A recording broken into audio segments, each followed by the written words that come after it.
అండి, ఎలా ఉన్నారు? మేము బాగున్నామండి, మీరు బాగుండాలని మనస్ఫూర్తిగా కోరుకున్నామండి. ఈ రోజు వచ్చేసి శనక్కాయ విత్తనాలు ఉండ చేస్తాం. శనక్కాయ ఉండలకు కావాల్సిన పదార్థాలు చూస్తామండి. బెల్లం అండి, శనక్కాయ విత్తనాలు, బొరుగులు అండి. ముందుగా శనక్కాయ విత్తనాలు వేయించుకుందామండి. పొయ్యి అంటించుకొని ప్యాన్ పెట్టుకుందామండి. ప్యాన్ వేడైందండి, శనక్కాయ విత్తనాలు వేసుకుందామండి. చిన్న సిమ్లోనే వేయించుకుందామండి. త్వరగా వేయించుకోవాలండి. అయిపోయినండి, బాగా వేగినండి. ఇట్లా తీసేసి ఇవి చల్లగా అయినాక పొట్టు తీస్తామండి.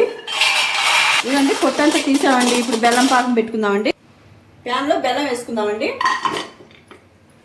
కొన్ని నీళ్లు పోసుకుందామండి. బెల్లం కరిగేసి నీళ్ళు ఇలా రావాలండి. చూడండి, ఇలా రావాలా. దీనిలోకి వేయించిన శనక్కాయ విత్తనాలు వేసుకుందామండి. ఇట్లా కలుపుకుంటూ వేయాలండి. మళ్ళీ వచ్చి కొన్ని బొరుగులు వేసుకుందామండి. టేస్ట్ బాగుంటాయండి. ఇలా బాగా కలుపుకోవాలండి.